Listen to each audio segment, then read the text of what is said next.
ini adalah gempa yang sangat ringan, tetapi sudah bisa meruntuhkan rumah-rumah mereka. Keadaan memburuk setelah ini dan tidak ada yang tahu bahwa apa yang sedang terjadi dan bagaimana cara mengendalikan kekacauan ini. Kekacauan menyebar kemana-mana.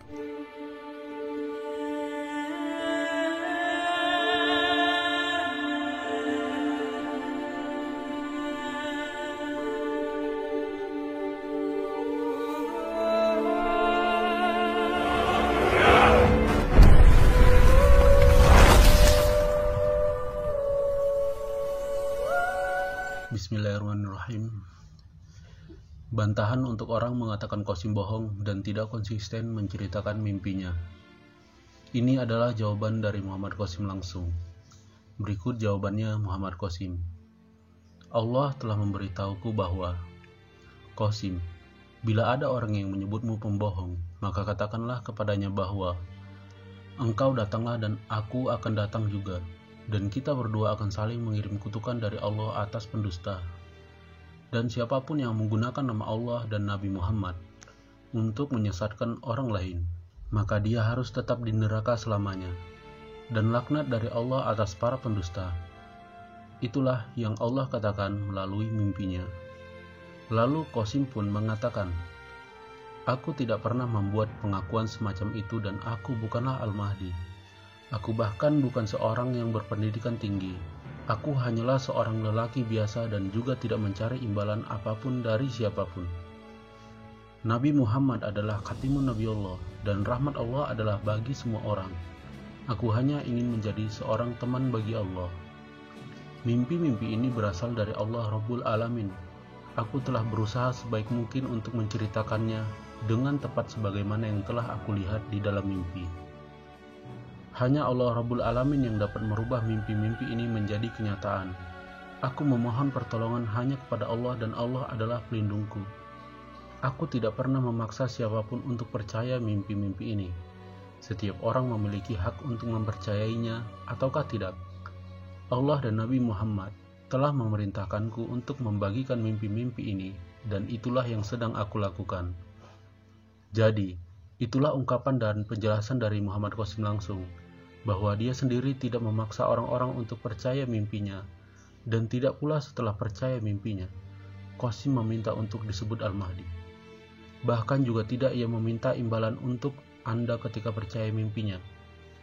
Karena sebenarnya yang Qasim lakukan hanyalah untuk menjalankan perintah dari Allah dan Nabi Muhammad untuk sebarkan mimpinya, bukan dari kemauan dirinya untuk menjadi populer. Dan juga bukan meminta orang lain untuk membuat percaya mimpinya dan menyebutnya Al-Mahdi. Tidak sama sekali. Saya ingatkan, Qasim seorang pria sederhana. Jangan lupakan itu agar kalian tidak lagi membandingkan Qasim sebagai yang dihebohkan Al-Mahdi. Kalaupun Anda yakin dia Al-Mahdi, tahanlah ungkapan itu di hati Anda, karena Allah mengetahui isi hatimu. Dan jika Anda ingin berbagi informasi tentang Qasim Al-Mahdi, itu adalah pilihan Anda untuk menceritakan kepada kerabat dekat Anda. Dan apapun konsekuensi yang Anda alami dalam menangkapi Qasim menyebutkan dirinya Al-Mahdi, maka saya minta Anda bertanggung jawab atas hal itu. Jangan sampai jadi Anda bagian dari oposisi terhadap mimpi Muhammad Qasim hanya karena ketika Anda nantinya memiliki kesempatan bersama Muhammad Qasim dan melihat keseharian beliau, atau tinggal bersamanya. Karena hal seperti itu sudah terjadi, sudah ada contohnya. Itulah pentingnya untuk tetap pada arahan dari beliau langsung. Jika Anda sudah yakin dan berkontribusi dalam penyebaran mimpi ini, namun tetap bukan berarti Anda tidak bisa berkreasi dalam menyebarkan mimpi ini dengan cara sendiri. Tentu bisa, asalkan Anda paham untuk atas, bawah, kanan, kirinya.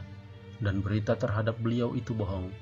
Tidak ada jaminan bahwa dia tidak akan melakukan hal seperti itu. Hanya tinggal prasangka baik buat kita yang jauh dari beliau, yaitu, apakah benar beliau berbohong, ataukah jika beliau berbohong, apakah untuk sesuatu yang lebih baik. Namun, perlu diingat hal besar yang beliau bawa adalah berita mimpi yang ia tujukan kepada dirinya atas mimpi yang Allah perlihatkan tentang semua hal akhir zaman, hingga pun tentang sebagaimana kita menghadapinya. Saya pribadi yakin atas mimpinya dari Allah, dan dari berita terbaru yang heboh dari beberapa oknum yang awalnya mereka adalah pengikut atau pendukung Muhammad Qasim, hingga menjadi oknum yang menentang akan apa yang Qasim lakukan sekarang. Maka itu hal biasa, dan seharusnya ini adalah sesuatu yang menjadi semakin kuatnya kita yang percaya atas mimpinya ini. Sejarah utusan Allah, pertentangan dari luar maupun dalam, itu hal biasa. Tapi bagaimana Islam berkembang hingga sekarang? Itu karena sebenarnya agama Islam, risalah Rasulullah yang dibawa dari Allah melalui malaikat Jibril, dan mimpinya pun telah diversikan juga ke dalam setiap bahasa negara-negara lain. Satu kesamaan yang bisa diingat, Islam sebelum tersebar mendapatkan pertentangan, tetapi Islamnya tetap perlahan-lahan berkembang. Sama yang saya rasakan ketika berada dalam perjuangan mendukung Muhammad Qasim, bahwa mimpinya pun tersebar perlahan-lahan.